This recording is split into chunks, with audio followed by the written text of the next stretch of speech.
কলকাতা মানে city of joy. প্রায় 150 বছরেরও পুরনো আমাদের কলকাতার ট্রাম পরিষেবা। কলকাতার পুরনো ট্রাম শহরের ঐতিহ্যের অন্যতম। এটি শুধু ভারতের নয়, এশিয়ারও প্রাচীনতম চলমান বৈদ্যুতিক ট্রাম ব্যবস্থা।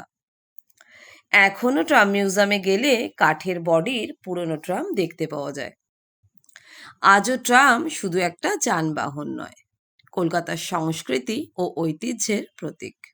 বর্তমানে ট্রামের সংখ্যা ও রুট আগের তুলনায় অনেক কমে গেছে, তবে সীমিত কয়েকটা রুটে ট্রাম চলাচল করছে এখনো, যার মধ্যে শ্যামবাজার এসপ্ল্যানেড এবং গড়িয়াহাট এসপ্ল্যানেড অন্যতম।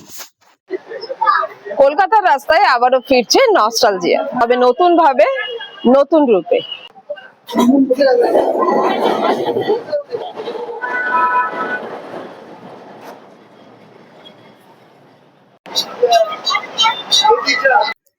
কলকাতার রাস্তায় আবারও ফিরছে ট্রাম।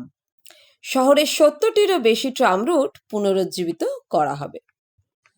কিন্তু কেন বন্ধ হয়ে যাচ্ছিল এই ঐতিহ্য?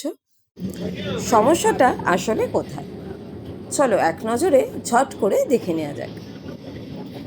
আসলে দিন দিন শহরের জনসংখ্যা ও যানবাহনের চাপ বৃদ্ধি পাওয়ায় রাস্তার মাঝখান দিয়ে চলা ধীরগতির ট্রামকে যানজটের প্রধান কারণ হিসেবে চিহ্নিত করা হতে থাকে।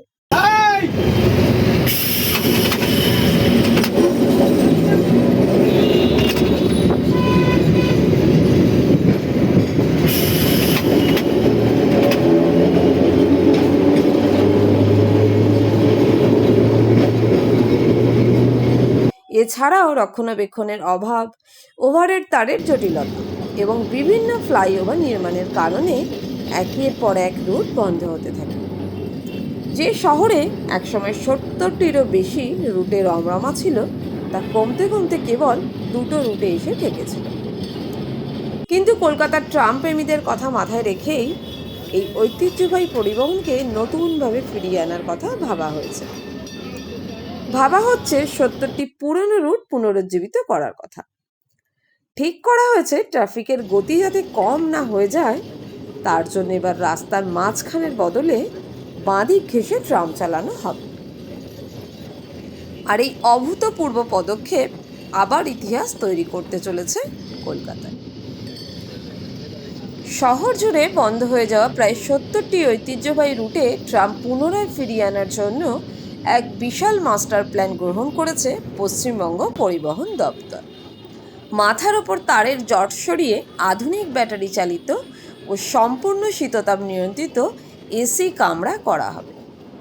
তাছাড়াও কলকাতার ঐতিহ্যবাহী অঞ্চলের গণ্ডি পেরিয়ে এবার সল্টলেক ও নিউ টাউনের আধুনিক স্যাটেলাইট সিটিতেও ট্রাম রুট সম্প্রসারণ করা হচ্ছে। আর তারই সাথে সাথে জুড়ে যাচ্ছে 2 কালীক্ষেত্র। দক্ষিণেশ্বর থেকে কালীঘাট পর্যন্ত একটি বিশেষ হেরিটেজ করিডোর তৈরির পরিকল্পনা রয়েছে।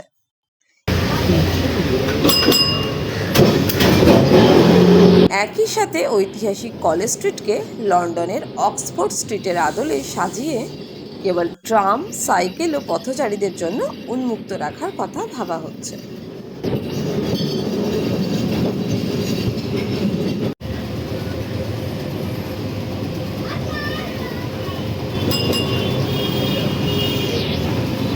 আসলে মেলবোর্ন থেকে প্যারিস, বিশ্বের বড় বড় উন্নত শহর আজ আবার লাইট রেল বা ট্রাম ব্যবস্থার দিকেই ঝুঁকছে।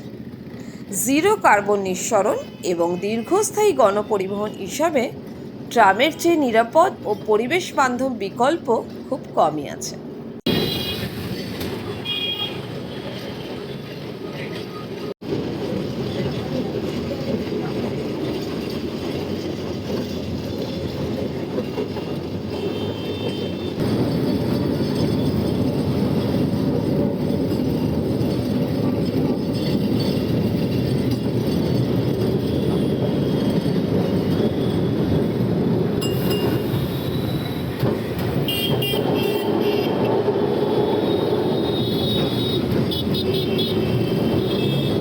তাই কলকাতা শুধু তার 150 বছরের অতীতকে আগলে রাখছে না, বরং একটি আধুনিক ও পরিবেশ বান্ধব ভবিষ্যৎ গড়ে তোলার লক্ষ্য নিয়েই এই 70টি রুট ফিরিয়ে আনার পথে হাঁটছে। এসি কামরায় বসে ব্যাটারি চালিত ট্রামে চেপে কলেজ স্ট্রিট কিংবা ময়দানের বুক ছিঁড়ে ঘুরে বেড়ানো এই অভিজ্ঞতার জন্য তোমরা কতটা এক্সাইটেড অবশ্যই কমেন্টে জানাও। কলকাতার এই ভালোবাসার গল্পটি ভালো লাগলে লাইক ও শেয়ার করো। দেখা হচ্ছে আবারও পরের ভিডিও।